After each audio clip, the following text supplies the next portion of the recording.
Listo. Bueno, buenos días, muchachos, muchachas. Vamos a iniciar con la sesión de hoy. A las 8:15, aproximadamente 8:20, hacemos una pausa de unos 10 minutos y seguimos hasta las 9:20, ¿verdad? Hoy quiero hablar de tres cositas.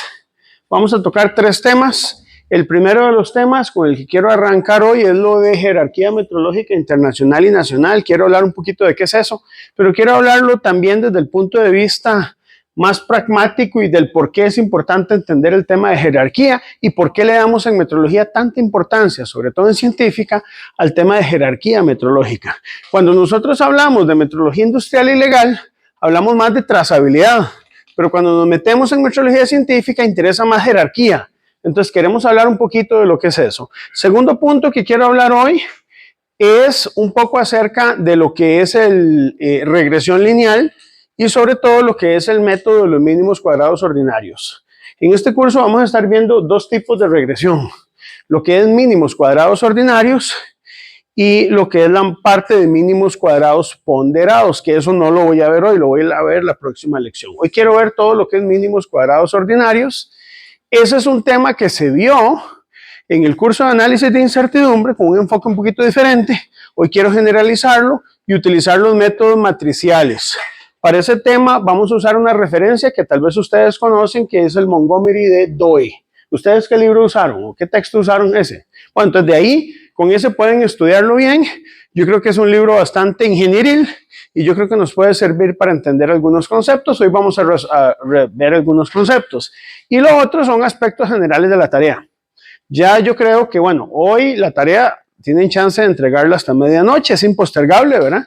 Y yo creo que es importante discutir algunas de las ideas que hemos desarrollado justamente con esta tarea. Entonces quiero ver un poco de impresiones, dudas y cosas de lo que ustedes han hecho. Entonces, para ir agilizando esto, vamos a empezar a hablar un poquito de la parte de jerarquía metrológica internacional y nacional. Y para ello, chicos y chicas, quiero hablar un poco de las definiciones que establece el vocabulario internacional de metrología con respecto a lo que es el tema de patrones de medida. Vamos a hablar un poco sobre todo eso de ahí. Entonces, vamos a empezar con este concepto. Chicos, antes de leer las definiciones, yo creo que aquí es importante entender el por qué definimos estas cosas. A ver, yo siempre he estado convencido que muchas veces los metrólogos enseñamos mal el sistema internacional de unidades, porque lo enseñamos como si fueran los 10 mandamientos de la Biblia. Usted llega y se los aprende y los cumple, pero usted nunca se pregunta por qué están, o sea, usted se pregunta por qué hay 10 mandamientos en la Biblia y no 12 y no 8. ¿Y por qué tenés que honrar a padre y madre y no al tío y al abuelo? ¿O está implícito? No, usted simplemente lo obedece, ¿verdad? Entonces, hay cosas que en metrología no funcionan así. Usted tiene que cuestionarse el por qué existen cosas. Entonces, vamos a hablar del tema de jerarquía. Entonces, quiero que alguien me diga, ¿qué entiende usted a esta altura de la carrera como jerarquía? Metrológicamente hablando, no jerarquía política, no. Metrológicamente hablando, ¿qué entendemos por jerarquía? Es sinónimo de trazabilidad. Trazabilidad no es sinónimo, pero sí está relacionado. Porque en la trazabilidad tenemos una cadena, ¿no? Pero en esa cadena hay patrones de mayor jerarquía y patrones de menor jerarquía. En una pirámide. Sí, correcto. Es una pirámide, eso sí. Entonces, digamos, ustedes probablemente de los cursos anteriores saben que tenemos patrones de primer nivel y patrones de un nivel inferior, ¿verdad? Entonces, por ejemplo, aquí están las definiciones del SI en sus patrones primarios, tal vez aquí patrones de transferencia secundarios, y al final lo que nosotros tenemos son básicamente los patrones de trabajo, ¿verdad? Y tal vez aquí estos son los nacionales o primarios, y tenemos acá los secundarios, etcétera, ¿verdad? Entonces nos hablan de que no es lo mismo utilizar un patrón de masa, como por ejemplo el prototipo 21 de México, que utilizar un jueguito de pesas clase ASTM6 como las de laboratorio de nosotros, o un juego de pesas clase de 2. Hay jerarquías. Uno de 2 tiene más jerarquía que un ASTM6 y el prototipo 21 del México tiene más jerarquía probablemente que de los pesas E2 y el IKP, que es el prototipo internacional del kilogramo, tiene mayor jerarquía que probablemente cualquiera de los prototipos en el mundo, ¿verdad? Muy bien, hay una jerarquía. Pero ¿cómo definiríamos jerarquía? ¿Verdad? Tiene que ver un poco con quién es más importante. ¿Verdad? ¿Quién es más importante? ¿Qué patrón tiene características metrológicas más relevantes con respecto a otro? Y entonces para ello necesitamos entender lo siguiente. El tema de jerarquía está asociado al tema de patrones de medida. ¿Y qué define la BIM como patrones? Entonces vamos a ver. Las definiciones es importante entenderlas. Ahí están en la BIM. Realización. Vea qué interesante. Usan la palabra realización. En la tarea 2 vamos a hablar un poquitito de qué es eso. Realización de la definición de una magnitud dada con un valor determinado y una incertidumbre de medida asociada tomada como referencia. Si usted quiere un patrón, necesitamos la realización y necesitamos la incertidumbre. ¿De acuerdo? Tenemos eso por ahí. Como ejemplos. Entonces hay varios ejemplos que establece la BIM. Algunos muy obvios, por ejemplo, un patrón de masa con incertidumbre típica. Cuando hablamos de incertidumbre típica en la BIM, como esta versión es en español, es lo mismo que incertidumbre estándar. ¿Ok? Entonces lo vamos a tomar como sinónimos. De 3 microgramos, una resistencia de 100 ohm con incertidumbre estándar de 1 micro ohm, un patrón de frecuencia de cesio. ¿Por qué el cesio? Porque el cesio es muy importante para poder definir lo que es la variable tiempo. El segundo se define con base en los niveles de transición del cesio 133, ¿verdad? Hay una frecuencia estable del 133 y una cierta cantidad de oscilaciones asociadas están referidas justamente al segundo a través de lo que nosotros llamamos el tiempo atómico, ¿verdad? Eso lo vamos a ir viendo.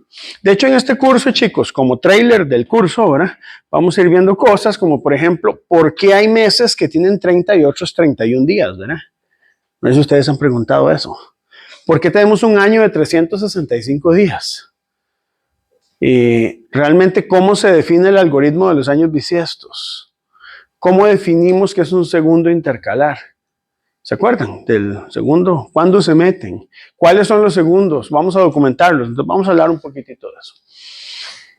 La solución tampón. Una solución tampón son las que se utilizan para medir pH. pH. El pH es una de las magnitudes de la metrología química que, bueno, ha tenido varias evoluciones, pero tiene que ver con una medición del nivel de acidez, por decirlo así, ¿verdad? Y el nivel de actividad de un ion que se llama el ion hidronio. Entonces existen soluciones de referencia con un pH, por ejemplo, de hecho el pH es el logaritmo de la concentración del ion hidronio y es 7,072. Pregunta, ¿pH es una unidad dimensional o no? Sí. Con una cierta incertidumbre típica. No sé si ustedes lo saben, pero la medición de pH tiene una incertidumbre asociada a la instrumentación, pero una incertidumbre asociada a la teoría de Guggenheim. Entonces hay que meter la incertidumbre por la teoría, ¿verdad? Eso después lo vamos a ver. La serie de soluciones de referencia de cortisol en suero humano, que tienen un valor certificado con incertidumbre de medida, o materiales de referencia con valores e incertidumbres asociadas. Eso es un patrón. Ahora, un patrón es algo muy general, puede ser cualquier cosa. Ahora, los patrones, para que una estructura de jerarquía metrológica funcione, necesitamos que sean diseminados. ¿Qué entendemos como el término diseminación a estas alturas de sus vidas? ¿Qué es diseminación? Yo tengo un patrón principal, por Ajá. decirlo. ¿Sí? En este caso, ahora las definiciones del SI. Sí. De ahí creo patrones primarios y de ahí van diseminándose como el patrones secundarios, patrones de uso cotidiano. Ok, sí, de trabajo, no se dice uso cotidiano, patrones de trabajo, ¿sí? Se define como el inverso de la trazabilidad. Correcto, eso es.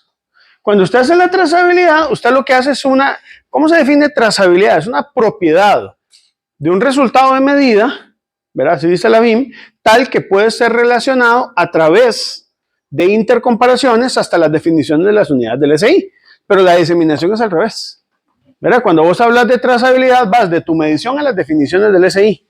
Ahora, cuando vas del SI a revisar cuáles son los patrones generados desde esas definiciones, ahí estamos hablando de diseminación, ¿verdad? Muy bien, entonces, para poder diseminar, necesitamos de otros patrones. Por ejemplo, si yo llego y construyo un patrón de masa, como por mucho tiempo, en 130 años lo fue, el prototipo internacional del kilogramo, ¿cuántas veces se sacó el prototipo internacional? Muy pocas veces, ¿verdad? Incluso, digamos, hubo muchas limitaciones de acceso al prototipo internacional del kilogramo y en los últimos estudios hubo que pedir permisos especiales para poder acceder a él. El prototipo internacional del kilogramo, además de que tenía otros problemas, que cuando se construyó, allá en 1889, que se define como prototipo, se construye con una aleación de platino y iridio, que se llamó la aleación 1875, pero dentro de los intersticios de esa aleación se cree que quedó almacenado hidrógeno, quedaron átomos de hidrógeno. Entonces los átomos de hidrógeno empezaron a salir por los intersticios y eso hizo que la masa cambiara. Además de que muchos de los instrumentos de medida, como por ejemplo los barómetros y termómetros que se utilizaron en esa época, incluso a inicios del siglo XX, estaban construidos con mercurio. Y el mercurio se volatilizó, o sea, se evaporó y se encontraron trazas de mercurio dentro del prototipo. Además, el prototipo, para utilizarlo, como se utiliza cada 40 años, había que hacerle una limpieza. Esa limpieza especial hace que haya un desprendimiento. De hecho, ese desprendimiento se estudió porque va a haber una acumulación justamente de trazas y de suciedad y de otras cosas que cuando se lava, pues no puedes retornar a la masa original que tenías antes de lavado. Sin embargo, si no lo lavas es peor. Siempre iba a tener una deriva. Al final esa deriva terminó siendo en 50 microgramos por siglo, más o menos, eso es lo que se estimó, ¿verdad? Entonces, ese prototipo tuvo ese problema. Además del acceso, es que no era totalmente estable, ¿sí?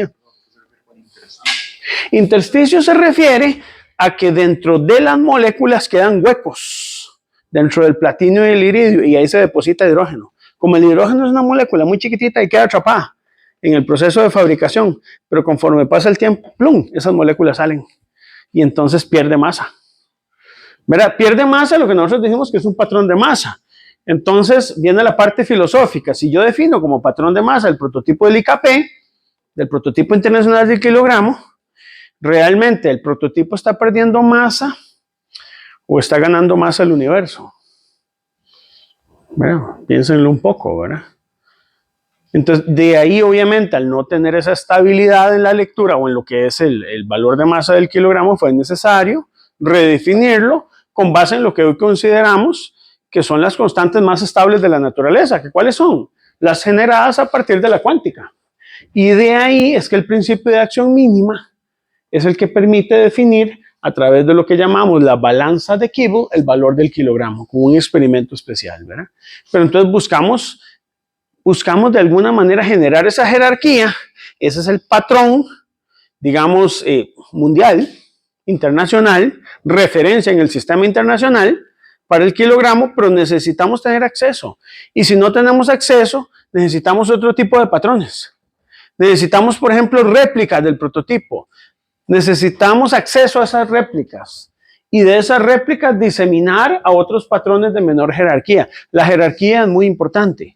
No podemos nosotros utilizar todos los patrones de la misma jerarquía, porque hay aplicaciones como, por ejemplo, pesar una moneda de 100 colones, donde no necesitas el IKP. Necesitas patrones que no necesariamente sean los internacionales, ¿verdad? Pero habrán aplicaciones donde esos patrones internacionales sí vayan a ser necesarios, ¿verdad? Entonces, sobre esa filosofía, tenemos lo que son los patrones internacionales. Si ustedes leen la BIM, los patrones internacionales se definen como aquellos reconocidos por los firmantes de un acuerdo internacional con la intención de ser utilizados mundialmente. Un ejemplo lo fue el prototipo internacional del kilogramo. Cuando la BIM fue escrita, el prototipo internacional del kilogramo era la definición de masa, o sea, la unidad de masa que materializaba el kilogramo. Ahora ya no lo es, ¿verdad? Porque ahora está basado en constantes universales. Tenemos, por ejemplo, como el ejemplo 2 que menciona la BIM, la ganadotropina cariónica, que básicamente se utiliza en la OMS para poder hacer pruebas, por ejemplo, de embarazo. Entonces, eso existe ya como ampollas patrón que se emplean para pruebas, ¿verdad?, por la Organización Mundial de la Salud. O, por ejemplo, el agua oceánica media normalizada de Viena, ¿verdad? Alguien construyó ese patrón para poder medir isótopos dentro del agua. Entonces, hay patrones que se consideran patrones mundiales, internacionales. Son referencias que la humanidad tiene como parte no sé, de un legado de nuestra inteligencia. No sé cómo quieren llamarlo ustedes, ¿verdad? Pero esos son los patrones internacionales de medida. Hay patrones nacionales. No sé si reconocen esa fotografía, ¿verdad? Esa fotografía es famosa. Esa es la copia del prototipo número 21 del kilogramo. ¿Por qué es famosa? Porque se perdió en la revolución y no participó en la segunda intercomparación del kilogramo. ¿Se acuerdan que habíamos hablado la vez pasada? Se hicieron 3. Y entonces ahora don Omar Becerra, que es el metrólogo del laboratorio de masas del CENAM, la labor de él es custodiar justamente este prototipo. Interesante, porque yo cuando empezaba a dar estos cursos le pedí una fotografía y él me mandaba las fotografías porque no estaban disponibles en internet. Y él viene con su propio certificado, ¿verdad? Platino iridio, igual que las copias de los otros prototipos que se hicieron en 1889. De hecho, se hicieron 40 copias, don Alejandro. Y esas 40 copias fueron distribuidas a distintos países del mundo. Algunas de esas copias, como vamos a ver cuando veamos ya la diseminación del patrón de masa, se perdieron. Otras se extraviaron, otras se dañaron, hubo accidentes terribles como la caída de uno de los prototipos de la balanza de Paul Bunch. Entonces se dañó. Algunos se pudieron reparar, otros no. Corea del Sur tuvo problemas con prototipos también. Hubo países a los que se les dio prototipos y después no siguieron con la suscripción de Estados miembros. Entonces, bueno, han habido temas por ahí, ¿verdad? Y hay países que han tenido varios prototipos, ¿verdad? Pero todos son copias de platino iridio. Se hicieron como en 2 camadas los prototipos. Primero se hicieron 40, y después se fabricaron más o menos 40 más. Costa Rica en su momento había evaluado con Alman Ramos tener un prototipo en Costa Rica, pero después de analizarlo un poco, realmente la pregunta es si lo necesitamos o no, ¿verdad? Si lo necesitamos o no. Sobre todo porque hay que pensar un poco en los métodos de diseminación. Cuando usted tiene un prototipo del kilogramo, hay que aplicar métodos de multiplicación y subdivisión para poder calibrar pesas más pequeñas o más grandes que el kilogramo.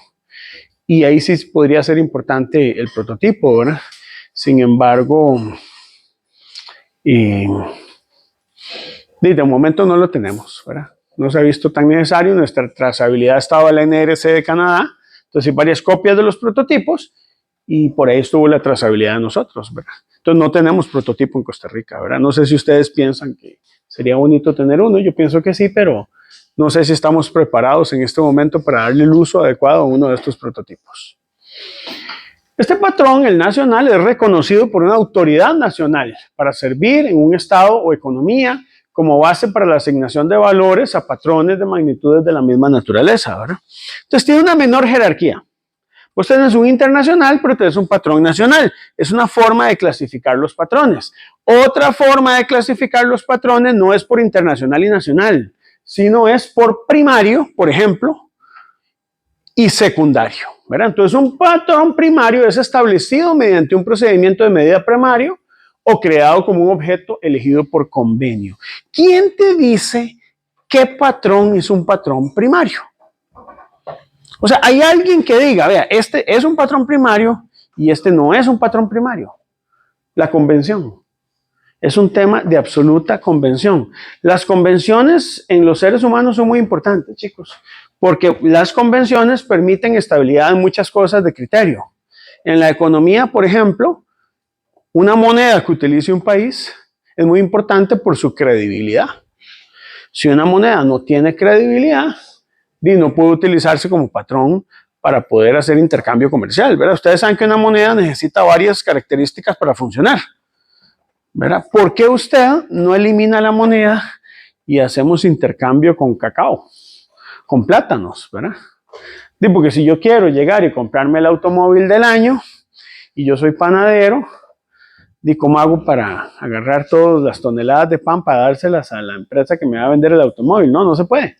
Por eso necesitas el dinero, necesita que sea una moneda de intercambio, ¿verdad? Entonces, y esa moneda de intercambio es confianza. Yo llego y le doy a usted un conjunto de billetes de papel, que si usted se pone a ver, el billete de 20,000 colones de nosotros, no cuesta 20,000 colones producirlo, pero usted confía que ese valor que tiene 20,000 colones le permite a usted comprar el equivalente en la moneda 20,000 colones, ¿verdad? Eso es convención. Eso es absoluta convención, ¿verdad? También tiene que ser reserva de valor. Si yo tengo una moneda, pero esa moneda, no sé, tiene problemas de inflación, no me sirve para tenerlo como reserva de valor. Entonces no sirve como moneda, no funciona, ¿verdad? Eso sería en la metrología como la estabilidad de un patrón. O sea, no solamente necesita que haya convenio, sino necesita que ese patrón sea estable, que no tenga una variación en el tiempo, ¿verdad? Entonces, eso se vuelve importante. Ejemplos de patrones primarios. El patrón primario de concentración de cantidad de sustancia preparado disolviendo una cantidad de sustancia conocida de un compuesto químico en un volumen conocido de solución. Usted puede construir un patrón. Usted puede construir un patrón químico, ¿verdad? De concentración. El patrón primario de presión, este es interesante porque lo vamos a estar viendo, eso va a estar más adelante en una tarea, basado en mediciones independientes de fuerza y área. Entonces se tienen lo que se llaman calibradores de peso muerto o balanzas de peso muerto, en las cuales tenemos una cavidad de aceite en la que aplicamos una presión, esa presión se aplica como una fuerza de gravedad, como una masa, por una aceleración de gravedad aplicada sobre una cavidad cerrada que me permite a mí realizar la unidad de presión prácticamente a primer nivel. Hay presión neumática, hay presión hidráulica, ¿verdad? El patrón primario para mediciones de relación molar de isótopos preparado mezclando cantidades de sustancia conocidas de los isótopos especificados. Bien, el patrón primario de temperatura termodinámica construido por una célula del punto triple del agua. Aquí tuvimos una, ¿verdad? Hasta que se nos fue, ¿verdad? Tuvimos dos, de hecho, y las dos están dañadas, ¿verdad? Por mucho tiempo, la celda del punto triple del agua era el patrón internacional de temperatura, definido como una fracción de 1 entre 273 y piquillo de Kelvin, ¿verdad? Pero ya no se define así. Ya ahora resulta que las celdas del punto triple del agua tienen incertidumbre.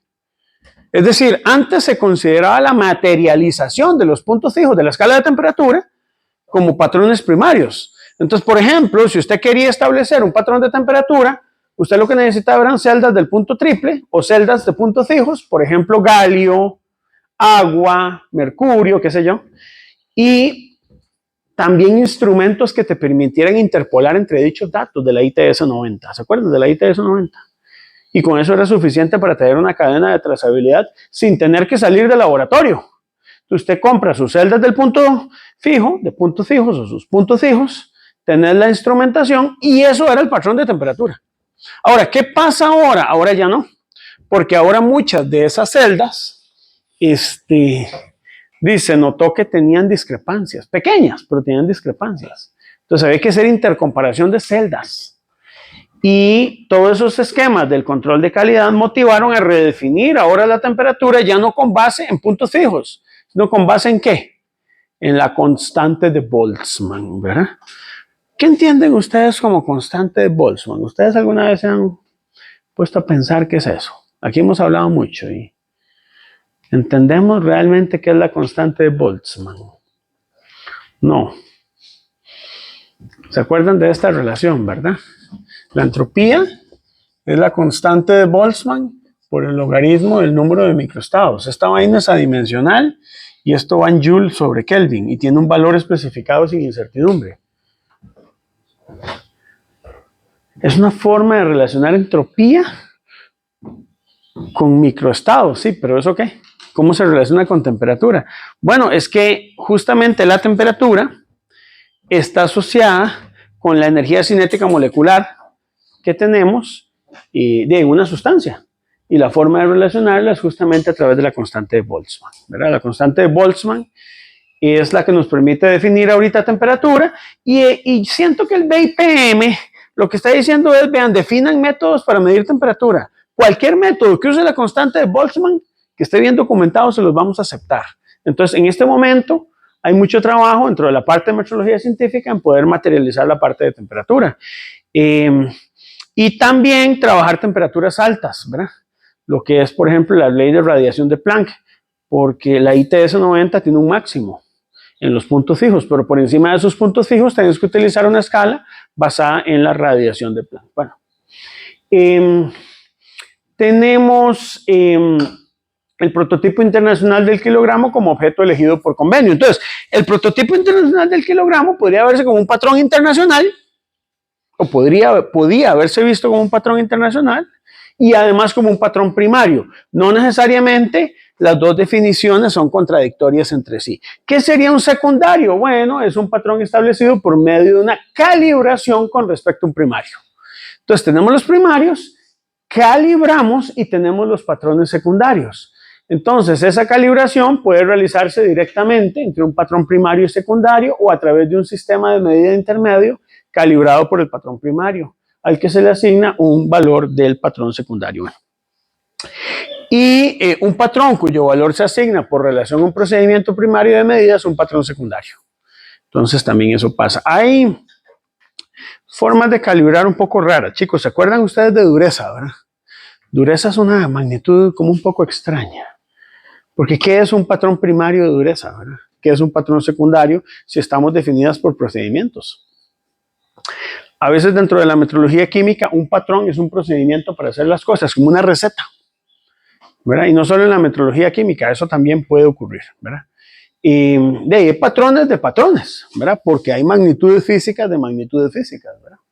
Tenemos los patrones de medida de transferencia que son designados para calibrar otros patrones de magnitudes de la misma naturaleza en una organización o en un lugar dado. Es decir, no necesariamente ya tener un patrón secundario habilita que usemos ese patrón secundario en todas las actividades de calibración.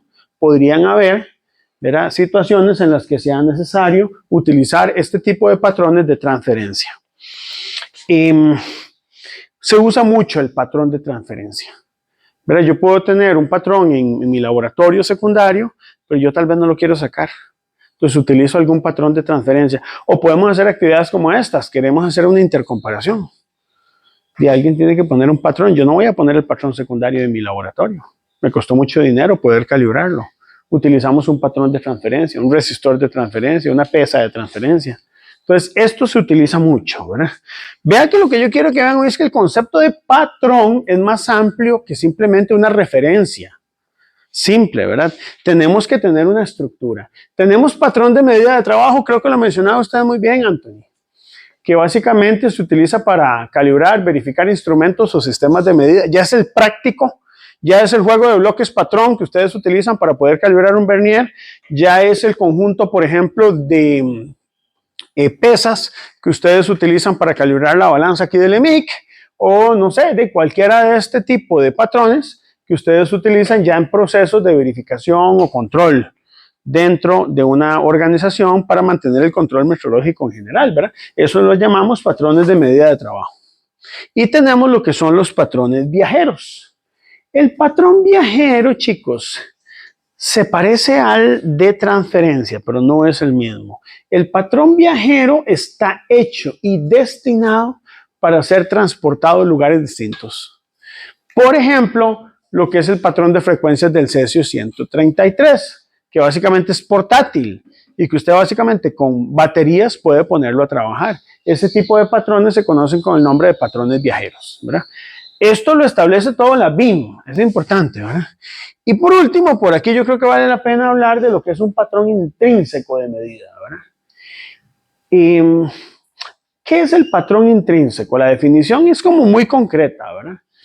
Básicamente es un patrón basado en una propiedad intrínseca o irreproducible, un fenómeno o sustancia. Esta podría ser temperatura termodinámica construido a partir de un punto del agua, del punto triple del agua. podría ser diferencia de potencial eléctrico basado en el efecto Josephson. Como vamos a ver, las magnitudes electromagnéticas utilizan fenómenos cuánticos. Dentro de ellos vamos a rescatar dos, ¿verdad? El efecto Josephson y el efecto Hall cuántico. No sé si eso lo vieron en su curso de mecánica cuántica, ya lo llevaron, ¿sí? ¿Les hablaron de eso? Bueno, eso es importante. Digamos, de las cosas de cuántica que necesito que sepan, esas dos son las más importantes en teoría electromagnética, y si no lo sabe, después de clase va a ir a revisar y googlear y preguntarle al ChatGPT qué es todo eso, ¿verdad? Y tenemos lo que son los patrones intrínsecos de conductividad eléctrica construidos con una muestra de cobre. Los valores de los patrones intrínsecos se asignan por consenso y no necesita establecerse con relación a otro patrón de medida del mismo. Su incertidumbre de medida se determina considerando componentes, dos. ¿Cuáles? Una asociada al valor de consenso y otra a la construcción, puesta en funcionamiento y mantenimiento. Ahora vamos a hablar un poquito en la tarea del Quilín, a ver, porque me han hecho preguntas y yo se las voy a devolver. ¿Qué incertidumbres considero? No sé si ustedes sienten como que yo los mandé a una batalla sin armas, ¿verdad? ¿Se siente eso? Ustedes no. Ahora hablamos de eso. Tenemos lo que es el patrón, que el patrón intrínseco consiste generalmente en un sistema fabricado conforme a requisitos de un procedimiento consensuado. Todo es consenso, ¿verdad? Y sujeto a verificación periódica. El procedimiento consensuado puede incluir disposiciones para la aplicación de correcciones necesarias en la puesta en funcionamiento. Están basados en fenómenos cuánticos también. Y los fenómenos cuánticos se considera, y lo dice la BIM claramente, que tienen una estabilidad. ¿Qué dice la BIM? Extraordinaria, ¿verdad? Por eso hay que saber de cuántica. No podemos establecer patrones únicamente mecánicos. Por eso hay que entender los patrones cuánticos. Ahora se habla de metrología cuántica, ¿verdad? Esa es la metrología moderna, ¿verdad? Y el adjetivo intrínseco no significa que el patrón pueda ponerse en funcionamiento y utilizarse sin precauciones particulares, o sea, que no sea inmune a influencias internas o externas. Un ejemplo, supongamos que dijéramos que vamos a utilizar un patrón de cuarzo para establecer un patrón de tiempo. Usted construye un reloj de cuarzo y va a decir, este va a ser mi patrón para medir tiempo, cronómetros, ¿verdad? Para no tener que estar accediendo al radio de onda corta. No sé si ustedes saben que hay una señal que viene de la WWB, que es una emisora de radio que transmite en algunas frecuencias, ¿verdad? Por ejemplo, en 10.000 kilohertz, en 15.000 kilohertz, ¿verdad? Entonces usted puede capturar esa señal manda un bip cada minuto y con base en ese bip usted puede calibrar cronómetros. Pero la calibración a veces se vuelve poco práctica, porque por ejemplo un cronómetro sencillo de cuarzo puede tardar de 15 días a un mes en calibrarse. A un amigo mío le pasó que calibraba cronómetros en el ICE, ¿verdad? Y que en vez de estripar el botón del app, estripó el botón equivocado y se pasó en una calibración de 27 días. Hay que volver a empezar. Entonces, eso no es muy práctico, ¿verdad? Usted dice, bueno, voy a hacerme un patrón que sea de mi laboratorio y lo voy a hacer con cuarzo. Entonces usted se puede preguntar, por ejemplo, en esto, usted quiere calibrar cronómetros. Si yo los cronómetros los tengo en condiciones controladas de temperatura y humedad o no, podrá ser importante. Por ejemplo, ¿será lo mismo realizar esa calibración en 27 días en un ambiente de 20 grados más menos 2 grados Celsius que tenerlo en mi casa, donde la temperatura aquí en Cartago en las noches puede ser de 12 grados y en el día puede ser de 28? Uno debería tener precauciones, porque eso puede afectar, ¿verdad? Usted dice, no, pero es que hay estudios, o puede ser que no afecte. Puede ser, no es garantía de trazabilidad. Cuando usted en metrología científica dice puede ser, significa que no sabe. Y entonces hay que cuantificar eso, ¿verdad? Hay que cuantificar eso. Bueno, eso yo les invito entonces, como resumen, a que revisen las definiciones de lo que va a ser patrón, ¿verdad? Y preguntemos realmente qué significa un patrón, ¿verdad? Los escucho. La transferencia es el mismo nivel o la misma jerarquía metrológica. Mira, es una buena pregunta, porque depende de lo que usted quiera hacer.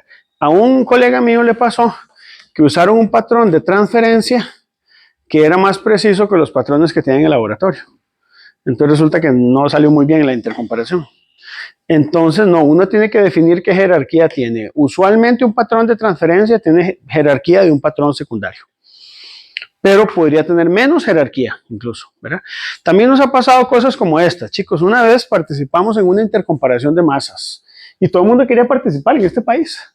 Y entonces Recope quería participar, pero Recope solo calibra grandes masas y le dieron una pesa de 100 gramos y quería participar y no tenía balanzas. Entonces salió con una incertidumbre así y todos con incertidumbres chiquititas.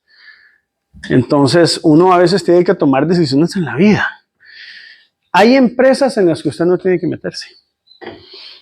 Hay luchas que usted puede decir, bueno, puedo luchar aunque sé que voy a perder, no sé. Con el respeto de los, ¿cómo es? Del Club Sport Cartaginés con el Whitecaps. Lo siento. Hicieron un buen partido, ¿verdad? Pero eso pasa a veces dentro de la metrología, ¿verdad? Está bien. Bueno, preguntas aparte de la de Alejandro. ¿Quién más llegó? Veo por allá a apellido Chacón, ¿era tu apellido? Aquí, Nicole. ¿Quién más?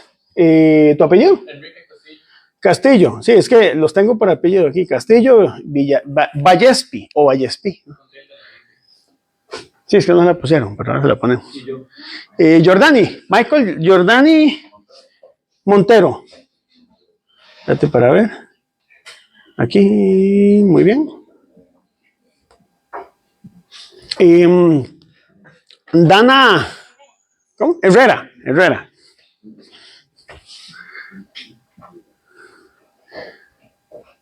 Espérate para ver dónde estás. ¿Estás en lista? Aquí, Dana Alondra. Perfecto. ¿Quién más? ¿Apellido? Herrera también. Aquí estás, Kendall Manuel. ¿Usted es Manuel? Ah, no sabía qué era. ¿Y? Pérez. Brenes. Vean, me vengo enterando de su nombre. Manuel. ¿Y quién más? Estamos, ¿verdad? Ah, bueno. ¿Ya vos te apunté? No. Bueno, sí, Mora. No te puse. Vamos a ponerlo. No te he puesto, ¿va? ¿Y quién más? ¿Apellido? Arrieta. ¿Cómo? Arrieta. Y don Anthony. ¿Anthony qué sos? ¿Cómo? Aquí. Yo tampoco le pusieron diéresis a Agüero. Sí, yo soy Aguero. Aguero. Bueno, chicos, continuamos con el segundo punto que quería hablar hoy. Un poquito de la tarea. Vamos a hablar un poquito de la tarea porque tienen que entregarla hoy a medianoche y yo sé que por ahí hay dudas y preguntas de cosas, ¿verdad? Y también para ayudarlos y para ir delimitando cosas. Quiero que hablemos un poquito del primer problema. Digamos, vamos a poner la tarea por aquí, para tampoco... Esta tarea yo no sé cómo me les fue como una experiencia religiosa, no se deberían, ¿verdad? De la primer problema, que eran preguntas generales, pueden haber varias respuestas, ¿verdad? Pero me gustaría saber un poco sobre todo esta segunda. Quiero ver qué opinan ustedes, chicos. ¿Realmente se necesitan las 7 unidades del SI? ¿Son demasiadas? ¿O son insuficientes? ¿Creen que ustedes desearían meter una adicional? Quiero escucharlos. ¿Usted? ¿Usted cuál quitaría? El mol, o sea, don Ale quita, mol, vámonos, y la candela, vámonos. ¿Por qué razones? Siento que son innecesarias con las otras 5 que ya tienen. ¿Usted piensa que el mol se puede construir con lo demás? O? Sí, y la candela, por ejemplo, en términos de energía, por ejemplo, se podría... O sea, a efectos prácticos entiendo que existan. Sí. A efectos teóricos, llamémosle no. Ok, sí, no, está bien. Aquí estamos oyendo opiniones, ¿verdad? No estoy diciendo, no voy a juzgarlos. ¿Qué más, chicos? ¿Quién quiere aportar a la discusión? Usted, Tony, ¿qué opina? ¿Qué piensa? Apuramos, profe, quizás, Sí. Vos quitas el Kelvin también, o sea, vamos aquí limpiando la casa. Vos te volás el Kelvin y ¿qué? Lo trabajás como energía, entonces, cinética molecular. Te vas a medir joules y cómo hacemos con el punto de fusión del agua y eso ahí. Ahí lo seguimos midiendo en Kelvin, pero le damos trazabilidad en joules. ¿Vos propones algo así? Ok, no, está bien. De cada uno es cada uno. Gabriel, ¿usted qué opina? Yo creo que está bien o hasta quitaría el mol. Usted quitaría el mol. Aquí como que hay una guerra contra el mol, ¿verdad? ¿Qué va a decir? El mol es raro, sí, sí. Sebas, ¿qué has pensado? Sí, y lo típico, quitar algo en el menos. Y Ujú. también. Los otros sí siento que son más prácticos. Sí. ¿Y añadir una? ¿No han pensado en que se puede añadir una unidad? ¿Dónde se cambiaría el ampere? Usted cambiaría el ampere como unidad base. ¿Y pondrías cuál? Sí, yo también, yo voy sobre esa línea. Ana Laura, ¿qué opina usted? ¿Y pondrías el colón? Bueno, experimenta los que se utilizan en mol y la cantidad. Sí, claro, por supuesto. Aquí estamos siguiendo opiniones. El mol yo no lo quitaría, pero bueno, estamos siguiendo opiniones. El mol es una unidad, chicos. A ver, antes de quitar algo en su vida, Pero no estamos diciendo que deja de ser una unidad. no estamos diciendo, nada más que deja de ser unidad base, que la podemos hacer como derivar como una unidad derivada. Eso es lo que se dice, ¿verdad? ¿Qué la mantendría?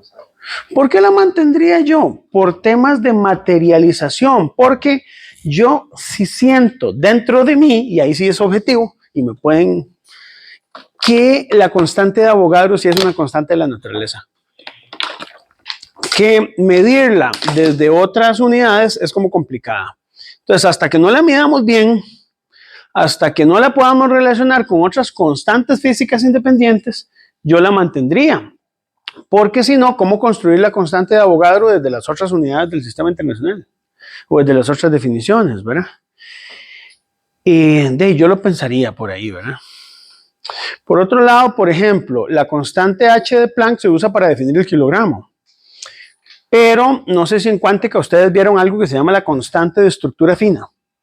¿Han oído hablar de eso? ¿Qué es la constante de estructura fina? Es el 1 sobre 136, ¿verdad? Ese número misterioso que aparece por ahí, que relaciona la permitividad del espacio libre, ¿verdad? La permeabilidad magnética, la permeabilidad eléctrica y además la constante H de Planck. ¿Vieron eso en cuántica, verdad? ¿Saben algo? Bueno, en física 4, no sé, en algún lado. Bueno, la constante de estructura fina, ¿qué unidades tiene?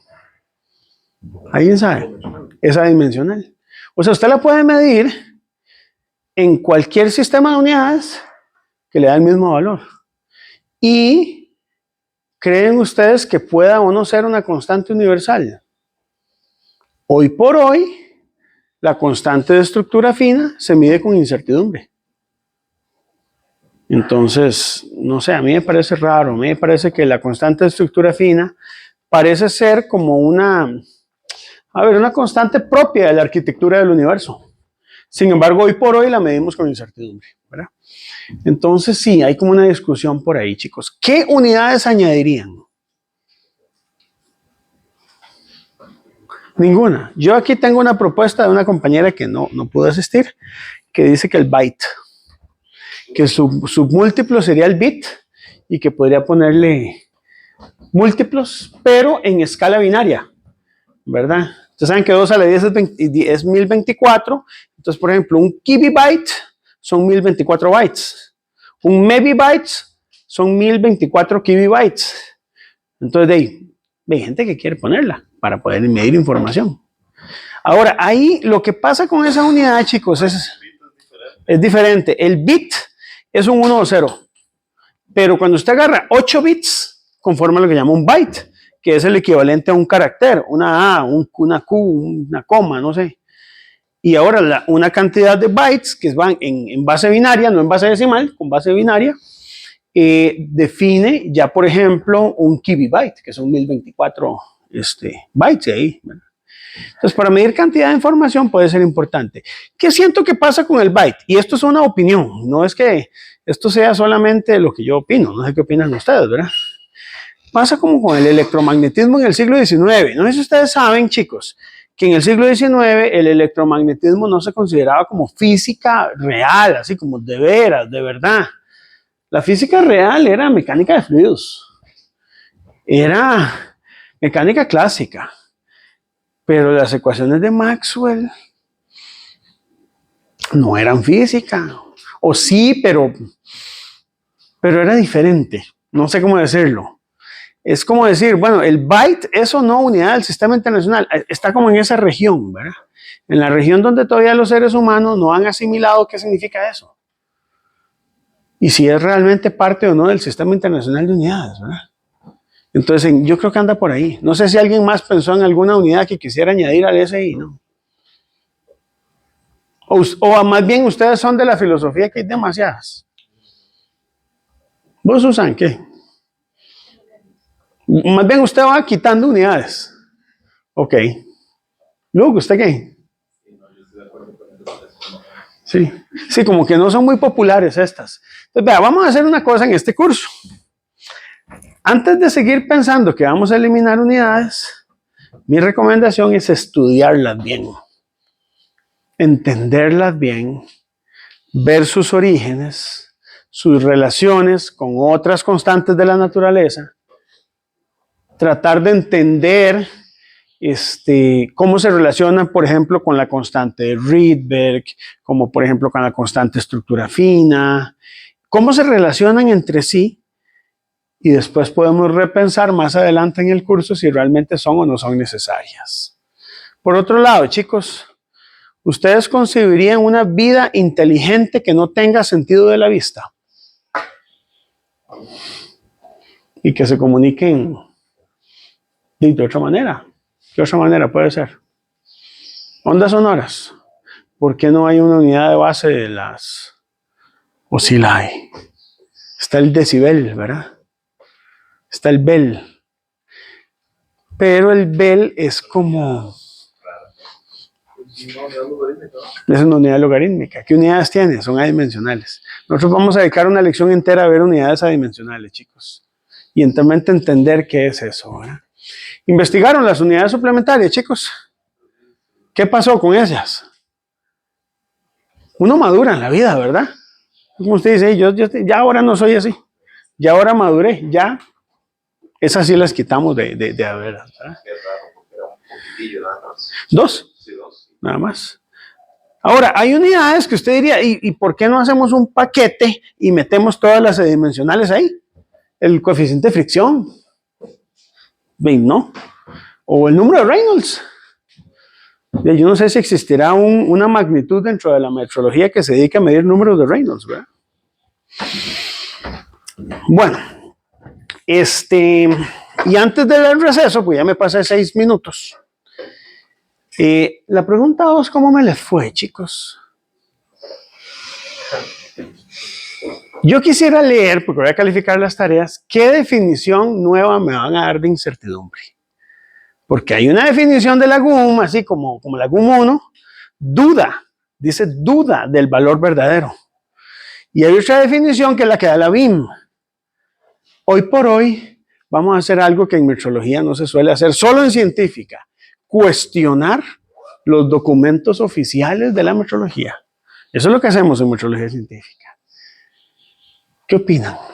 ¿Es psicológica o es matemática? Ya con Don Ale hablé de eso. Usted me dijo que era matemática o ya cambió de opinión. Física para usted, ok. Esto tienen que pensarlo, chicos.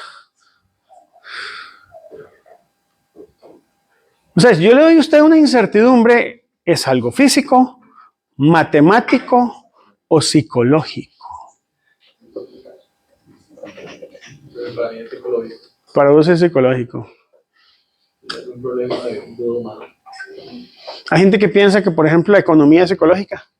Pues eso sí lo es. Es psicología colectiva. Sí, sí. ¿Quién piensa que no es psicológico? Que es como matemático. ¿O que es otra cosa? ¿Usted qué piensa? ¿No Sebas? Matemático. Matemático. ¿Y usted? Matemático, tirando físico en realidad, es que no estaba esa opción. Bueno, pero puedes ponerlo, porque como usted va a argumentar, en una argumentación usted puede argumentar lo que usted piensa, porque yo le cierro la pregunta, ¿considera que es esta o la otra? Usted dice, no, ninguna. Considero que es esta tercera opción. Eso es como un marque con X.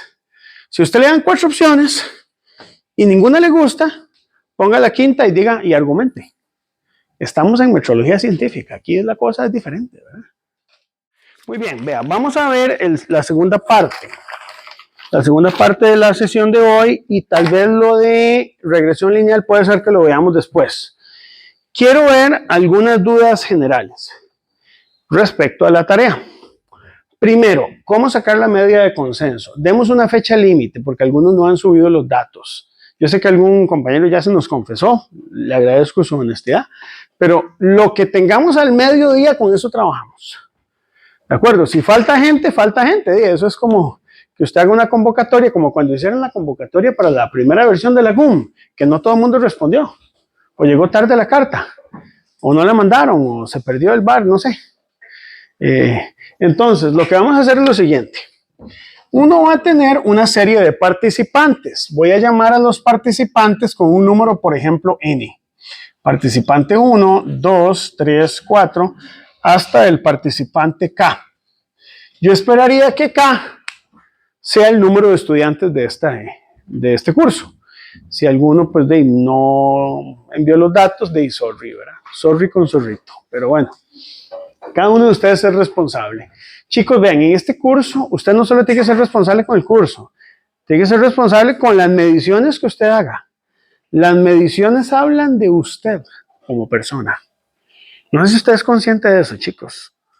Este curso es responsabilidad personal, así que vamos a guiar. ¿Por qué quiero hacer esta discusión? Porque esto se da mucho en los laboratorios cuando uno hace intercomparaciones. Cuando usted en primera instancia dice que es simplemente medir una moneda de 100 colones y sacar un promedio de consenso, suena muy fácil, pero ya empiezan a surgir detalles. Primer detalle, digamos que n igual 1 hizo, no sé, una cierta cantidad de mediciones, n igual 2 hizo más, n igual 3 hizo menos, etc. Cada uno de ustedes tiene una cierta cantidad de monedas con las que trabajó. Yo pedí un mínimo. ¿Para qué? Para tener una muestra suficientemente buena. Si alguien hizo menos de 20, evidentemente no siguió las instrucciones. Pero no es que los datos estén mal, nada más que no le puedo dar todos los puntos porque no siguió las instrucciones. Pero los datos, si están bien medidos, no tengo problema en que los vayan a utilizar. Lo que no pueden hacer es, primero, no sé si lo hicieron, y aquí necesito la honestidad, compartir monedas. Ale, préstame las tuyas para medir yo porque me faltan 2 monedas de 100. No, eso no se vale porque tenemos problemas de correlación. O, creo que alguien hizo por ahí que como no consiguió 20 monedas, una la empezó 2 veces. Eso no se hace. Ahí solo hay 10 monedas. ¿De acuerdo? O sea, ¿por qué? Porque necesitamos independencia. Entonces, ¿qué va a pasar aquí? Con base en la información que usted tenga, puede ser que haya un analista que haya que eliminar porque los datos no son confiables, porque no cumplió las instrucciones, o puede ser que tenga un problema. Usted tiene que decidirlo y argumentarlo si quiere eliminar a alguno de los analistas. Yo esperaría que si estamos en 4º año de ingeniería física, hayamos hecho las cosas bien. Tuvieron 2 semanas y una intercomparación en la práctica se usan 2 semanas haciendo mediciones mucho más complicadas que estas, ¿verdad? Entonces, de aquí, usted va a tener varias cosas. Va a tener una serie de medias. La media 1, la media 2, la media 3, hasta la media K. Puede ser que alguna media haya que eliminarla, puede ser que, no sé, un problema con un dato. Ok. Cada media tiene una incertidumbre. ¿Estamos de acuerdo? Dejémosla ahí. Cada media tiene una incertidumbre. Entonces viene el tema. ¿Cuál es la media de consenso? Tenemos que sacar una media mancomunada de los valores que son medidos de manera confiable. ¿Estamos de acuerdo con eso? De los valores que son medidos de manera confiable. Esa media mancomunada, hay algunos criterios que ustedes pueden tomar. Un primer criterio, chicos, es que todas las mediciones, como todas las monedas son diferentes, podemos pensar que todas las mediciones son relativamente independientes. Es decir, que usted puede tomar las monedas de todo el mundo como un gran promedio, ¿verdad? Y con base en ese gran promedio, yo puedo a este promedio asignarle una incertidumbre, ¿verdad? Una incertidumbre estándar. Viene la pregunta, ¿qué fuentes de incertidumbre debería considerar ahí? Entonces vamos a ponernos de acuerdo. Cuando uno saque esa medida de consenso, podríamos hablar, y les pregunto, ¿de cuáles incertidumbres? Mínimo, tiene que haber una repetibilidad por moneda, por el uso de la moneda. Es decir, ¿qué me refiero con eso? Es que hay dos tipos de repetibilidad. Una repetibilidad es por medir varias veces una moneda, y otra repetibilidad es el hecho de que usted midió monedas distintas. Entonces, digamos que es una repetibilidad intermoneda, ¿me explico? ¿Está bien? O sea, usted agarra los datos promedio de cada uno de ustedes, por ejemplo, que Tony midió 10 veces aquí. Bueno, vale solo un dato, el promedio de esas 10 veces de esa moneda. Y la segunda moneda la midió 10 veces. Bueno, vale el promedio de la moneda suya. Y así con cada una de las 30 monedas suyas. Eso es un dato. Y cada uno de esos datos se considera independiente. Entonces, podríamos incluir aquí una desviación estándar por monedas. ¿Que cómo la vamos a encontrar?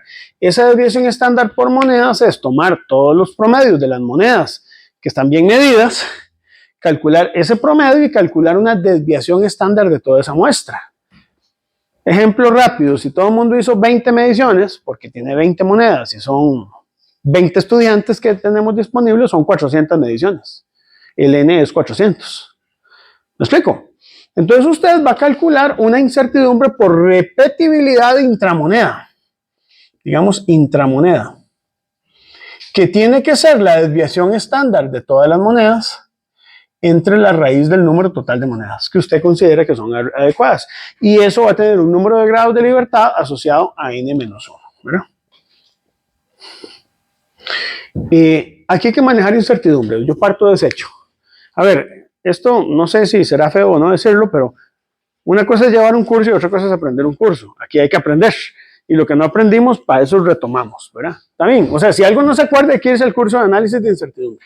No, pero eso, digamos, lo hace uno para sus monedas propias o lo hacemos. No, para todo, para la media de consenso. Usted tiene la suya. Ya vamos a ver, pero esto es para calcular la media de consenso. Porque usted necesita compararse contra un valor de referencia, don Ale. ¿Y dónde lo saca? Entonces estamos viendo a ver cómo lo sacamos. Ese valor de la media de consenso la tomamos del promedio de todas las mediciones de todos ustedes. Se entiende que el promedio general es más inteligente que tomar mediciones en forma individual, por decirlo así, ¿verdad? Entonces, bueno, vamos a incluir eso. Esto yo no sé si ya lo hicieron, pero hay una posibilidad de que esa incertidumbre esté por debajo de la resolución de la balanza. Porque puede ser que al tener tantos datos, cuando usted esto tiende a infinito, a pesar de que crece la raíz de n, al ser esto ya 400 datos, por ejemplo, esto es dividir esto entre 20 y las desviaciones estándar ya empiezan a rozar la resolución de la balanza. Entonces sería bueno incluir algún tipo de repetibilidad que incluya al menos la resolución de la balanza. ¿Qué resolución? Aquí hay un detalle. Vamos a ver. Posiblemente usaron todos diferentes resoluciones. Algunos usaron la balanza doble rango, otros usaron la balanza del EMIC, la del conflicto ahí, y otros las Sartorius. ¿Qué hacemos?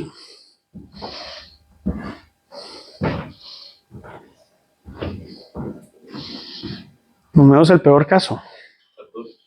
La de 1 miligramo, porque todos por lo menos tenían que tener resolución de 1 miligramo o mejor. Entonces tomemos una resolución que pudiera ser de 1 miligramo. ¿Ok? ¿Está bien? ¿Todos de acuerdo? Ahora, ¿qué incluye la balanza? A ver, la balanza tiene dos resoluciones. Una resolución en el punto de carga y una resolución del cero. Si tuviera aprobación de modelo de la OIML R76, la resolución del cero es casi despreciable, porque se toma la cuarta parte del valor de división de escala, pero no sabemos si tiene aprobación de modelo. Entonces vamos a lo seguro, metemos las dos resoluciones. Como ya ustedes saben, cuando tengo la resolución, la incertidumbre estándar es ese valor de división de escala mínimo dividido entre raíz de 12.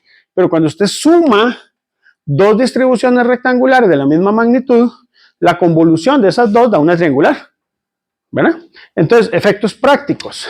Vamos a tomar d entre raíz de 6, porque vamos a considerar que la resolución y la resolución del cero son iguales a 1 miligramo. Yo sé que la de doble rango no es así, pero es que no todo el mundo tuvo acceso a la de doble rango. Entonces vamos a considerar el peor de los casos, que aquí sería 1 miligramo, entonces, entre raíz de 6. ¿De acuerdo, chicos? Para que no nos volvamos locos.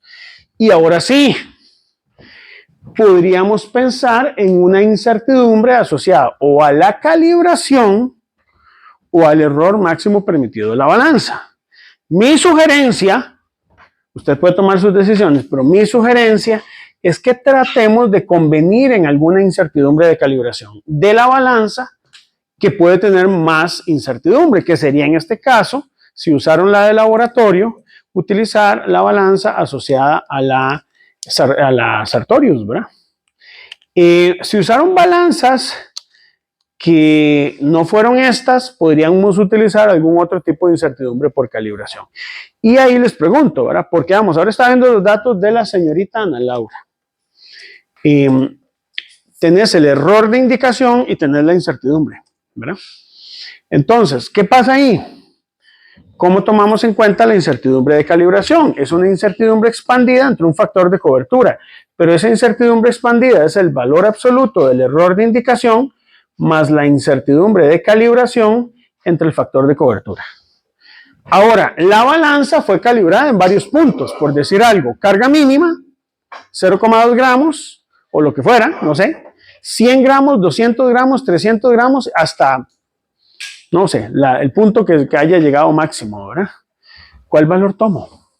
Si una balanza se comporta bien, como esas Sartorius, puede que el comportamiento del error de indicación en función de la carga sea algo así.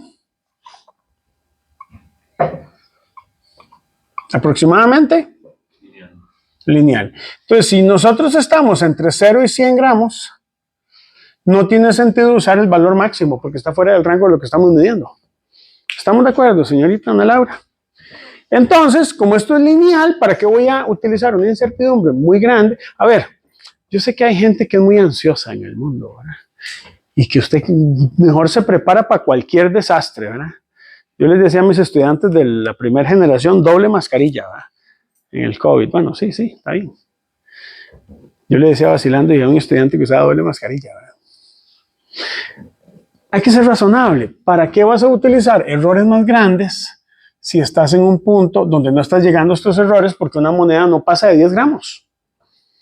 Lo ideal sería conocer el error en 10 gramos, pero al no conocerlo, podríamos hacer esta estimación. Ustedes podrían haber corregido el error, si alguien quiere. Pero una cosa, para simplificarlo, podría ser esto. Ustedes tienen el error de indicación de esa balanza, ¿verdad? Y tienen la incertidumbre. Suman esas dos cosas y lo dividen entre el factor de cobertura. ¿El factor de cobertura cuál tomo? Bueno, ¿el del certificado o el de la calibración? Me preguntan, profe, ¿uso K igual 2 o uso el K igual 2,09 del TED Student?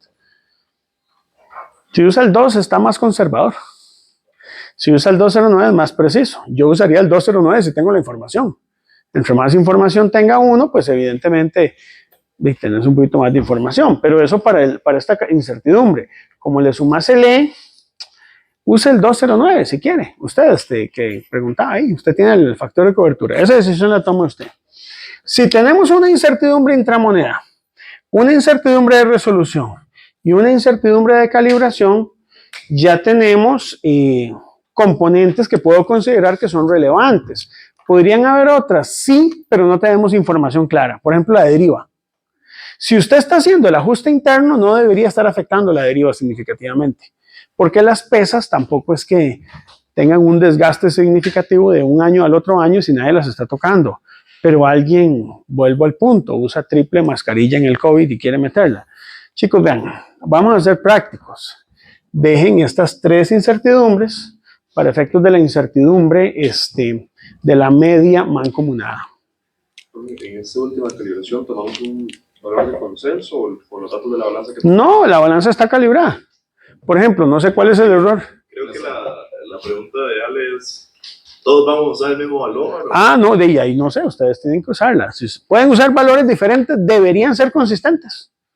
Si todo el mundo lo calibró, debería dar más o menos la misma incertidumbre, ¿sí? Aquí lo que yo estandarizo es el proceso. Esta puede ser que cambie un poquitito, pero no debería ser relevante en el resultado. Ajá.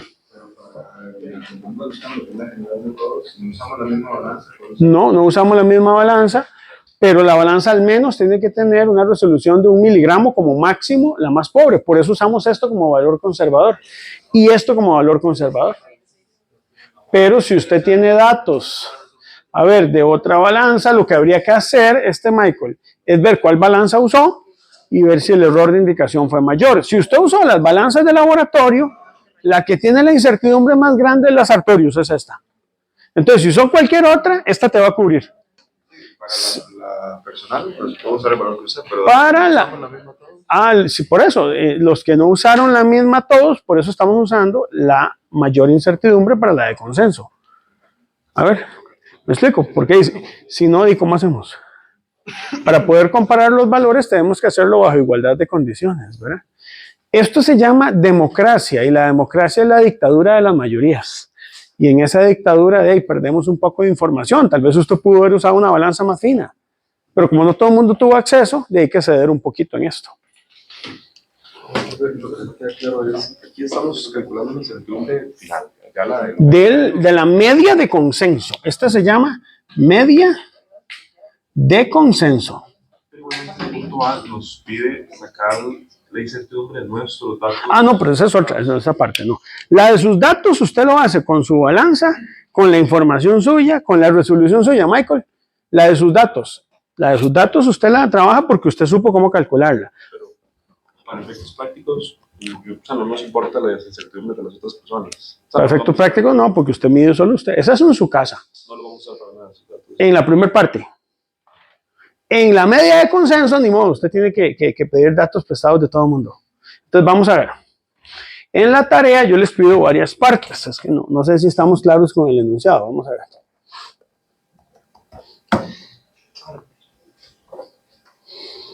Dice así. Parte A. Toma una muestra de al menos 20 monedas y determine la masa convencional midiendo individualmente cada una con una determinada resolución y repórtelo con su respectiva incertidumbre estándar. Ahí son solo sus monedas, la balanza, sus datos, su repetibilidad y todas sus consideraciones para realizar la medición de masa. Suyas. No le interesa lo que hizo Kevin, lo que hizo Ana Laura, no, son suyas. Pero la segunda parte te dice, tome los datos de los compañeros y establezca una media de consenso. ¿Qué pasa? Que si uno, digamos, como las instrucciones eran un poco libres, de repente había que ver cuál media de consenso tomamos. Entonces, esta es una forma de poder tomar una media de consenso con una incertidumbre. Esta sería la incertidumbre estándar. Si necesitamos hacer un error normalizado, puede sacar una expandida, ¿verdad? Y recuerden que el error normalizado, muchachos y muchachas, se determina tomando la medición de la masa de referencia, digamos, el promedio suyo, el iésimo promedio, menos la media de consenso, dividido entre la raíz cuadrada de su incertidumbre expandida suya, al 95.45%, más la incertidumbre expandida de consenso, cada una de estas al cuadrado. Y esto usted esperaría que sea menor a 1. ¿Qué puede pasar aquí, chicos? Pueden pasar varias cosas. Puede ser que los datos de su conjunto de monedas le den menores a 1. ¿Qué quiere decir eso? Que usted se encuentra dentro de la media de consenso. O sea, que sus datos no difieren mucho del promedio y que aportan inteligentemente a un promedio de consenso. ¿Qué pasa si da mayor a 1? Yo no le voy a bajar puntos si le da mayor a 1. No me lo documenta. Los datos suyos no se pueden utilizar para poder definir un patrón de consenso. Eso es lo que pasa. Podría ser que ocurran cosas como estas, chicos. Y aquí me adelanto, que alguien solo consiguió monedas del año 1997. Las 30. Y entonces, ¿qué pasa? Esas tienen menos de 9 gramos porque han tenido un desgaste. Que alguien consiguió monedas muy nuevas y O que hay... 9,1. Correcto, o que todas están en 9,1. Se sale de la medida de consenso. Entonces, ¿qué se hace? Con ese resultado, después se pueden tomar decisiones, pero en metrología se toman con resultados, no con suposiciones. Entonces, ya si hay resultados, se hace un análisis de causa-raíz y definimos, bueno, si yo quiero un quilín, vamos a hacer una cosa. Vamos a usar monedas emitidas hace no más de 5 años. Entonces, ya usted delimita y eso te permite reducir la desviación estándar, tal vez de la media de consenso, no sé. O tener un mejor acceso, ¿verdad? Pero ya es una decisión que se tomará después, pero eso puede pasar. Ahora sí, los escucho. Pero en el cálculo de la media de consenso sí meto mi dato también, ¿verdad? Sí, claro. Usted aporta, usted es parte. Usted cuando va a ir a votar, si usted es candidato, vota por usted mismo. ¿Eh? Aquí es un vacilón en consejo de escuela, me dice un compañero. Yo no voto porque estoy en problemas de, ¿cómo es que dicen? Conflicto de intereses. De ahí no, yo voté por mi nombramiento porque a mí es el primero que me interesa. Yo no veo conflicto de interés. Pero bueno, usted mete su media de consenso si tu ética se lo permite. Yo les recomiendo que la meta. En la práctica se hace así. Profe, la parte C de esa pregunta, Ajá. que dice, si tomamos una moneda de 5 dólares en circulación, Sí. su masa con su respectiva incertidumbre expandida, ¿esa es la de consenso? Ok, si usted toma una moneda cualquiera y usted va a decir, esta moneda va a ser mi patrón de masa cualquiera. ¿Qué masa tiene? Tiene que ser la de consenso, pero aquí hay un detalle. No utiliza la misma repetibilidad. Si usted toma una moneda cualquiera, la repetibilidad ya no lleva este n igual a 400. Llevaría un n de 1. Entonces, una moneda cualquiera va a tener más incertidumbre que la media de consenso. ¿Me explico? Va a tener más incertidumbre que la media. O sea, tiene el mismo valor, pero no la misma incertidumbre que la media de consenso. No sé si me explico. Entonces, ¿qué decisión se toma en metrología científica cuando ocurre eso? Vamos a materializar el prototipo del quilín. Vamos a agarrar la media de consenso y vamos a construir una moneda en platino y iridio que tenga la masa de la media de consenso. Eso no lo puse en la tarea, pero tomamos la masa de la media de consenso. Y ahora sí, ese va a ser el patrón de masa. Así se construye un patrón. No sé si me explico, Tony. ¿Está bien? ¿Está claro esto, chicos? Lo del error de indicación en la circuito de calibración, ¿de qué es eso? De la calibración de la balanza. La balanza tiene un certificado reciente, porque fue calibrada en Laboratorio de Metrología 1. Entonces pueden tomar los datos de alguna de las calibraciones suyas o de sus compañeros de la balanza, la socializan y probablemente en los resultados de la calibración va a aparecer algo así.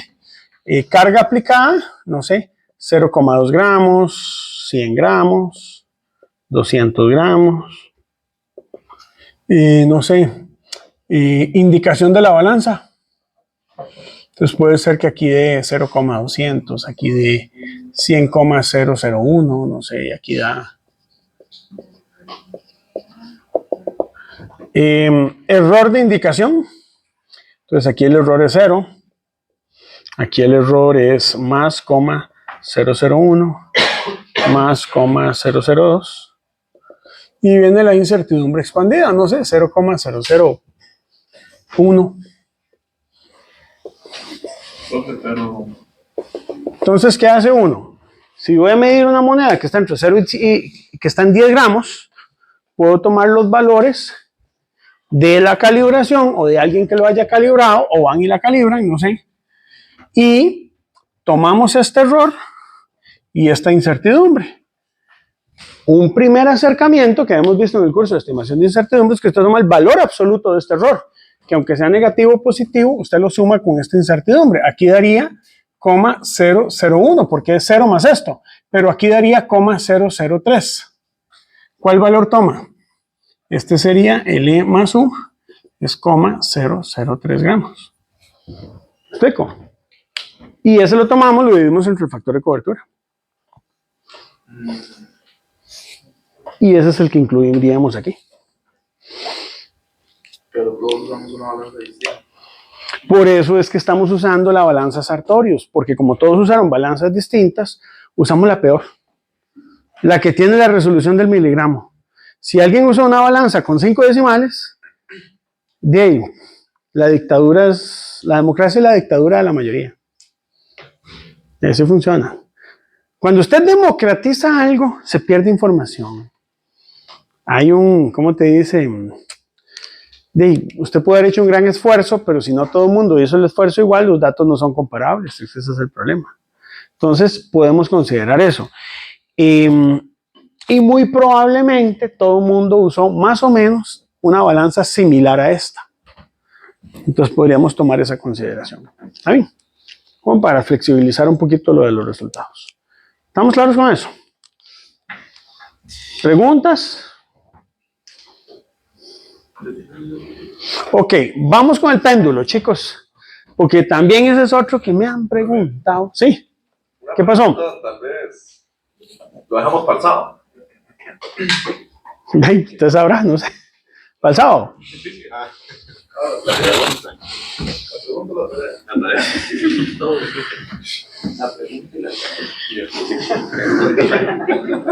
Chicos, ¿qué han estado haciendo todos estos días? Trabajo profundo, muchas cosas. Nosotros 5 puntos en los demás. ¿Y les dieron tarea el primer día, como yo? No, no creo. Sí. La profesora Natalia nos dejó tarea. Denme una buena razón para dejarla para el viernes. O para el sábado a las 8 de la mañana, digamos. Hay gente que todavía no ha terminado de pesar monedas. Sí, pero eso, mira, tuvieron 15 días para pesar. Si esa es la razón, no. Yo les puedo admitir otras razones. Es más, voy a... ¿Sí? Si nos da por lo menos 24 horas más, le aseguramos que esto no va a estar salido a la carrera. Ok, Porque bueno. vamos a estar sufriendo con Merkel de las monedas. Excelente. Ahora sí, usted está dando la cara por el grupo. Usted llega a su empresa y dice lo que acaban de decir. A ustedes los despiden al día siguiente. Pero ustedes tienen que aprender a defenderse. A mí me preocupa porque ¿cómo van a hacer cuando van a conseguir trabajo? No, ustedes tienen que decir, sí, esa es razón. ¿No?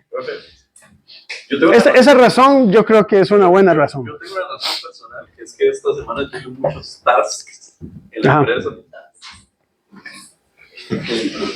Entonces, ya tengo todos los datos, pero esta parte Y va a durar como 24 horas más haciéndola, digamos. ¿Alguien más tiene otra razón?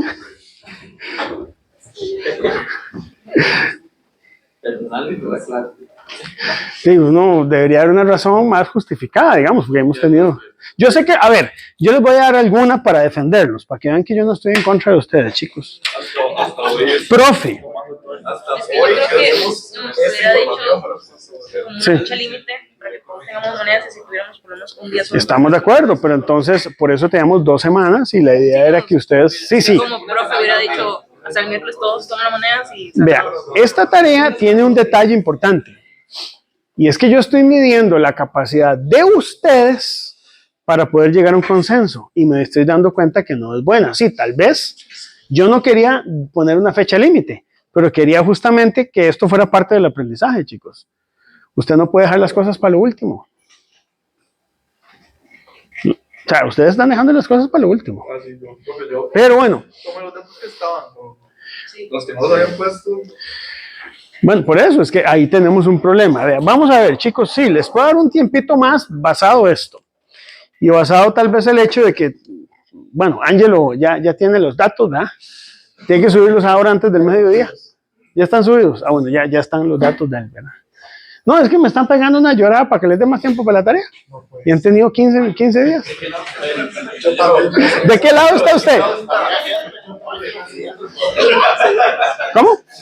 Bueno, sí, es cierto, fueron menos. El grupo se mandó el 18 de febrero, hace 8 días. Lo acabo de ver, 18 de febrero. Pero en la primera sesión le había subido al TEC Digital el martes. Igual es un día más. Vamos a hacer algo sencillo. Ajá. No tuvimos clase. Sí, eso es cierto. Ahí sí tienen toda la razón. Ve, eso es una razón que de peso. Sí, eso sí. Ve, vamos a hacer una cosa, chicos, así práctica, para que la hagan y para que la hagan. A ver, yo entiendo que aquí hay dudas y que posiblemente ahora que estamos viendo este tipo de cosas, ustedes van a tener que repensar un poquito lo que están haciendo. Y creo que coincido con usted, Enrique. Pues usted quiere un producto de calidad, profe. Necesitamos un poquitico más de tiempo. Vamos a dejarla sábado 8 de la mañana. Y ya el que entregó bueno, porque yo soy el que va a calificar esas tareas. Entonces, sábado 8 de la mañana, así de regalo, por ser primer tarea, pero tratemos de ir, a ver, yo necesito un poquito más de proactividad. Si nadie está subiendo los datos, es bueno, para eso tenemos un grupo, Pero está bien, dejémoslo para sábado a las 8 de la mañana. Ahí nos estamos acomodando, es que esta es la primera tarea. Esa es la primera tarea de este curso, ¿verdad? Ya para la segunda tarea las cosas ahí pueden cambiar un poquito, ¿verdad? Hablando de una pregunta que hizo el profe antes, ¿alguno compartió monedas? Así, Sí, porque si las compartieron, esa moneda compartida no es conveniente incluirla porque va a haber una correlación. O por lo menos que no sepan, porque usted puede llegar, esa moneda pesó y agarra y se compra una Coca-Cola allá en, ¿cómo se llama? Aquí en el Acetec y alguien llegó y recibió esa moneda y la pesó. Ese es un hecho muy fortuito y ahí sí no hay problema. Por eso, vea, hubo uno que pesó 10 monedas nada más y la pesó 2 veces, eso no vale, debería haber sido 20. O sea, valen los datos, pero no valen para 20 monedas, valen para 10, ¿verdad? Entonces, tener cuidado con eso. Y además, no sé cómo les fue con la repetibilidad, porque yo creo que uno lo que hicieron fue pesar una moneda solo una vez, como, no sé, como producto de feria, ¿verdad? Y digo yo, digamos, ¿qué diferencia hay entre alguien que haya llevado un curso de incertidumbres conmigo y alguien que pesa solo una vez una moneda en una balanza? Yo me acordé de algo que habías dicho. ¿No? Sí. Si no pesamos algo 5 veces, ¿para qué lo pesamos? De algo tiene que dar del curso de incertidumbres, ¿verdad? Ok, chicos. Y hablando de eso, Sí. yo tengo repetibilidad ¿Sí? de moneda en moneda. ¿Sí? Una moneda la pesé 5 veces. ¿Sí? Tiene una repetibilidad. ¿Sí? Agarro el promedio de las repetibilidades o agarro. No, vea. Si usted tiene aquí una incertidumbre, de hecho, realmente lo que usted tendría es una incertidumbre estándar para cada una de estas monedas que puede o no incluir la repetibilidad. Si uno puede promediar, no las incertidumbres, las varianzas. Las varianzas sí se pueden. Por ejemplo, eso sí, las puede promediar si las varianzas están basadas en el mismo número de monedas. O sea, si todas las muestras fueran iguales, sí. Si no, hay que ponderarla. Entonces, por ejemplo, usted puede sacar, esto lo vimos en análisis, una incertidumbre ponderada o mancomunada, que sea la incertidumbre, digamos, la varianza 1, que esto sería, llamémoslo U, al cuadrado por N1 menos 1, más la 2, por N2 menos 1, más, etcétera, hasta la K, por N sub K menos 1, entre la sumatoria de N menos 1, más N2 menos 1. O sea, es un promedio ponderado de varianza, es decir, usted podría aquí sacar raíz si quiere. Pero uno no promedia incertidumbres, promedia varianzas. Si todas fueran del mismo tamaño, usted nada más saca el promedio así, sencillo, simple. Pero si son de diferente tamaño, como unos tienen 30 monedas y otros tienen 20, entonces usted le da un peso diferente a cada una de ellas, ¿verdad? Eso lo pueden utilizar. Y esta sería una incertidumbre propia de cada moneda, si quieren incluirla, ¿verdad? Y hay que ver, incluirla aquí y ver si es relevante o no. Se vale decir que tal vez no sea relevante. Yo esperaría que esta incertidumbre aquí ponderada, que usted podría incluir, pudiera ser menor tal vez que la incertidumbre mancomunada o del mismo orden de magnitud. Para nuestras monedas, la medición de cada uno probablemente sí va a afectar. Sí, sí, claro. Bueno, vamos a ver cómo nos va. Sábado 8 de la mañana, entonces, chicos. Bueno, voy a subir la tech digital. ¿Alguien está en contra que extendamos el tiempo? Que diga, no, profe, yo hice mucho esfuerzo y la entrego a las 12 de la noche. Pero no voy a estar en contra. ¿Usted no va a estar en contra? Y no, tiene el viernes para descansar y hacer otras cosas y empezar la tarea 2. La tarea 2 espero estarla entregando el viernes, chicos. Entonces, vamos a ver cómo nos va yendo con esto, chicos. Bueno, ahí se nos fue el tiempo, nos queda el tema de regresión lineal, creo que prefiero verlo en la próxima lección todo, ¿verdad? Por ahí dejé parte de la presentación dentro del TEC Digital de un tema que no hemos visto, que se llama regresión, pero entonces ahí lo pueden ver, pero ese lo vamos a discutir mejor para la próxima lección. ¿Alguna pregunta, chicos? ¿Final? Veo que llegó Pablo por ahí, ¿verdad? ¿Y quién más entró? Por aquí. Sí. ¿qué es más correcto? Sí. Digamos, me imagino que tal vez es más correcto hacer un ponderado, pero Sí. también puedo hacer nada más agarrar la desviación estándar de mis datos, dividirlo entre raíz de 20. Sí, pero es que cada uno tiene su propia incertidumbre. Vos al final, depende de qué querrás hacer. Si usted tiene sus datos, divídelo entre raíz de 20, sí está ahí. Ya, profe. Digamos, en el caso, en el ejemplo de Tony, Sí. yo tengo la misma moneda y la pesé 3 veces, Sí, y así las 20. sí, correcto. Hago. Usted tiene 20 promedios. Y en esos 20 promedios, cada promedio podría tener una incertidumbre. Ahora, ¿qué incertidumbre toma de cada una de las? Porque usted tiene que tomar solo un dato con una incertidumbre. Usted puede sacar esto para las 20 monedas. Como usted hizo 3 datos por cada moneda, esta fórmula se va a reducir simplemente a que la incertidumbre ponderada es agarrar la sumatoria de cada una de las incertidumbres de cada moneda entre el número de monedas y sacarle raíz cuadrada, porque es un promedio de varianzas. ¿Me explico? O sea, hay una desviación estándar experimental de la media para cada uno, pero usted puede sacar una desviación estándar experimental de todos los 20 datos. O bien, incluso puedes hacerlo con una incertidumbre estándar total para cada una. Saca una incertidumbre estándar ponderada. Deberían darles muy similares, pero como la repetibilidad cambia, puedes sacar una única repetibilidad para todas las 20 monedas. De esta manera, sacando un valor promedio de esas 20 monedas. Porque usted lo que tiene es un promedio de varianzas. Eso es lo importante. ¿Estamos de acuerdo? Y si usted hizo 3 repeticiones en cada una, usted puede promediar esas varianzas. Algunas varianzas pueden dar 0 y otras no dar 0, pero usted las promedia. Si son todas de 3 datos, usted las puede promediar. Si no fueran iguales, tenés que utilizar esta relación que está ahí. Ah, ok, si son todas de 3 datos. Sí, porque eso se reduce. Usted saca de factor común eso y queda una sumatoria simplificada. Entonces se hace un promedio de varianzas nada más. ¿Verdad? Pero si una varianza tiene más o menos grados de libertad, sí hay que darles un peso diferente. Profe, y la varianza intermoneda, que suele ser más. Ah, esa es aparte. Esa es aparte. Esa es aparte y se usa, pero para la medida de consenso, no para la media suya. Porque, Pero la media mía no, para la media suya es su media, es usted en casa. La media de consenso es, bueno, yo tengo estos datos. Ahora, hay una media de consenso.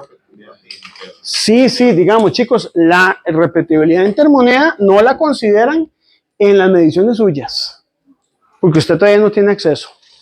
¿De acuerdo? Es para la media de consenso, la instrucción ahí sí es clara. Para la segunda parte, digamos. ¿Está claro? Bueno, y vamos a ver, voy a estar ansioso a ver qué me entregan. Para la ecuación de Turing, ¿Sí? nos habías dicho ¿Sí? que tenía un 0,01% ¿De error? Sí, correcto. Usamos eso para la... Sí, eso lo vimos en análisis, porque las otras 2 incertidumbres son despreciables. Si quieres las calcula por Monte Carlo, que son la altura ortométrica, que sí tienes que medirla, y la latitud, pero la que más va a pesar es la incertidumbre por ecuación. ¿Te acuerdas? Vos lo hiciste eso, sí. Vos llevaste conmigo análisis, ¿verdad? Sí, nosotros lo hicimos. Ahí está, revísenlo en las tareas. Yo revisé, nada más era Para confirmar. para confirmar. No, está bien, para confirmar se vale. Chicos, nos vemos entonces en la próxima lección.